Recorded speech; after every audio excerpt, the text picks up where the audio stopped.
أعوذ بالله من الشيطان الرجيم بسم الله الرحمن الرحيم رب اشرح لي صدري ويسر لي أمري واحلل عقدة من لساني يفقهوا قولي۔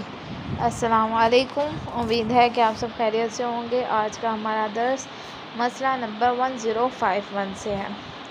کہہ رہے ہیں اگر کوئی شخص معمول کے خلاف سجدہ کرے، مثلا سینے اور پیٹ کو زمین پر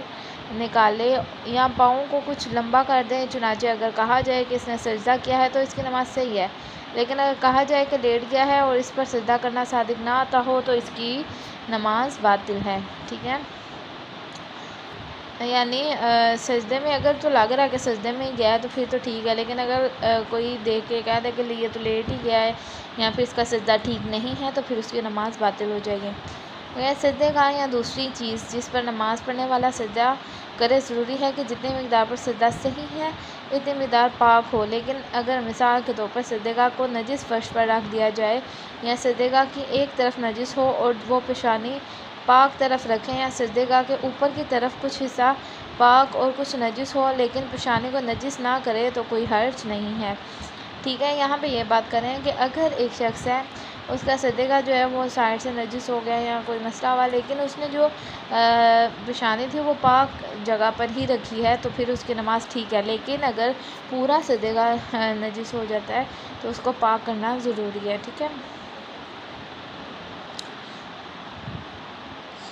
پھر کہہ رہے ہیں اگر نماز پڑھنے والے کی پیشانی پر پھوڑا یا زخم اس طرح کی کوئی چیز ہو جس کی بنا پر وہ پیشانی زمین پر بغیر زور لگائے بھی نہ رکھ سکتا ہو، مثلا اگر وہ پھوڑا پوری پیشانی کو نہ گھیرے ہوئے ہو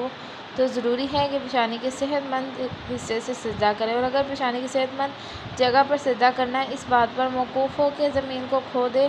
اور پھوڑے کو گڑے میں اور صحت مند جگہ کی اتنی مقدار زمین پر رکھے کہ سجدے کے لیے کافی ہو تو ضروری ہے کہ اس کام کو انجام دے۔ یہاں پر وہ یہ بات کر رہے ہیں اگر ایک شخص ہے، اس کے پیشانی پر پھوڑا بن گیا ہے لیکن سائڈ پہ تھا، وہ ادھر سے دوسری سائڈ سے کیا ہے سجدہ کر سکتا تھا تو وہ کر لے، لیکن اگر اس کا جو ہے بالکل پیشانی والی جو سجدے گاہ والی جگہ پر ہے پھوڑا، تو پھر ایک گڑھا بنا کر اگر وہاں پہ اسے سجدہ کرنا پڑے اور پھر سجدے گاہ پر سر رکھنا پڑے تو ایسا بھی کرنا پڑے تو وہ کر کے اپنا نماز پڑھے گا۔ اگر پھوڑا یا زخم تمام پیشانی پر پھیلا ہوا ہو تو احتیاط واجب کی بنا پر ضروری ہے کہ پیشانی کی دونوں اطراف کو، جو پیشانی کے باقی ماندہ حصے ہیں، کسی ایک جانب کو جس طرح بھی ممکن ہو زمین پر رکھے، اور اگر نہ رکھ سکتا ہو ضروری ہے کہ اپنے چہرے کے کچھ حصے سے سجدہ کرے، اور احتیاط لازم یہ ہے کہ اگر تھوڑی سے سجدہ کر سکتا ہو تو تھوڑی سے سجدہ کرے، اور اگر نہ کر سکتا ہو تو پیشانی کے دونوں اطراف میں سے ایک طرف سے سجدہ کرے، اور اگر چہرے سے سجدہ کسی بھی طرح ممکن نہ ہو تو ضروری ہے کہ سجدے کے لیے اشارہ کرے۔ اب یہ ساری صورتیں بتائی ہیں کہ سجدہ کرنا ضروری ہے کہ اگر پوری پیشانی پر پھیل گیا بالکل نہیں کر سکتے تو چہرے سے کرے، اگر چہرے سے نہیں کر سکتے تھوڑی سے کریں، تھوڑی سے نہیں کر سکتے تو پھر کسی بھی چہرے کے کسی بھی حصے سے کر لیں، لیکن پھر بھی نہیں کر سکتے بہت مشکل ہو گیا تو پھر اشارہ کر دیں۔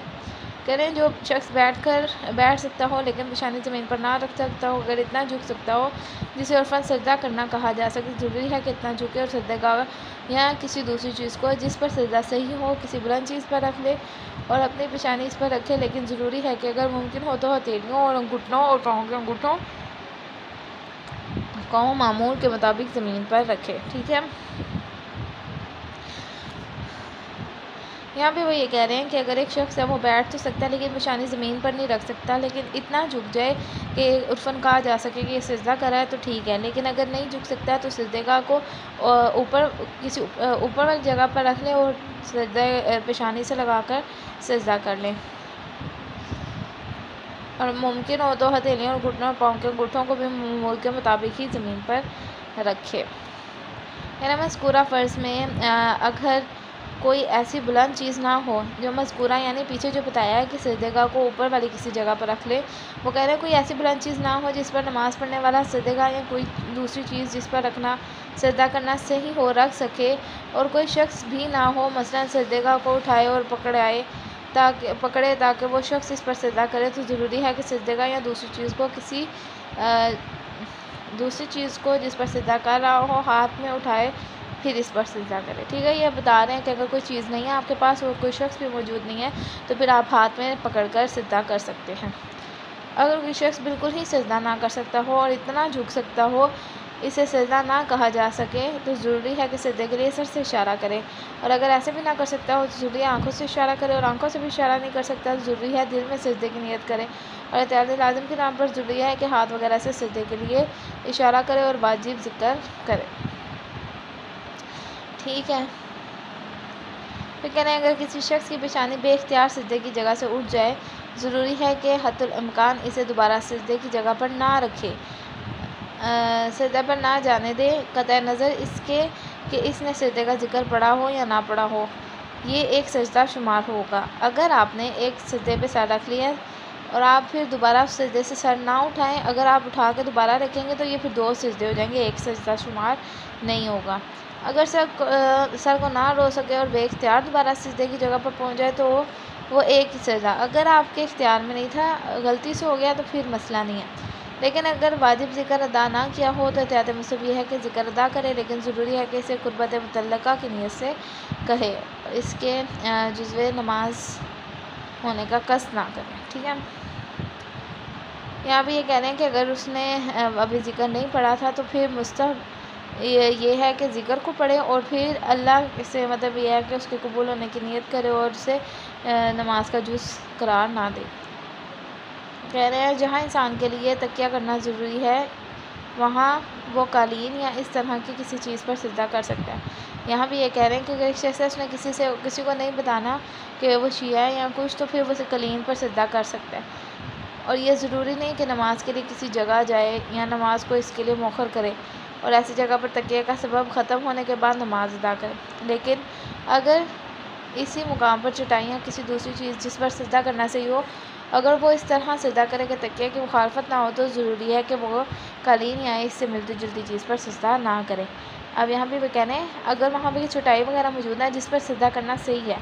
تو پھر ایسا کرے کہ اس چٹائی پر کر لے، قالین پر نہ کرے، اور اگر وہ تکیے کو بھی مطلب مسئلہ نہیں ہو رہا تو لیکن اگر کوئی شخص پرندوں کے پروں سے بھرے گدے یا اس قسم کی دوسری چیز پر سجدہ کرے جس پر جسم سکون کی حالت میں نہ رہے تو نماز باطل ہے، ٹھیک ہے۔ اگر انسان کیچڑ والی زمین پر نماز پڑھنے پر مجبور ہو اور بدن اور لباس کا آلودہ ہو جانا اس کے لیے مشقت کا موجب نہ ہو تو ضروری ہے کہ سجدہ اور تشہد معمول کے مطابق بجا لائے، اگر ایسا کرنا مشقت کا موجب ہو تو قیام کی حالت میں سجدے کے لیے سر سے اشارہ کرے اور تہجد کھڑے ہو کر پڑھے تو اس کی نماز ٹھیک ہے، ٹھیک ہے۔ پہلی رکعت میں اور مثلاً نماز ظہر، نماز عصر اور نماز عشاء کی تیسری رکعت میں جس میں تشہد نہیں ہے احتیاط واجب یہ ہے کہ انسان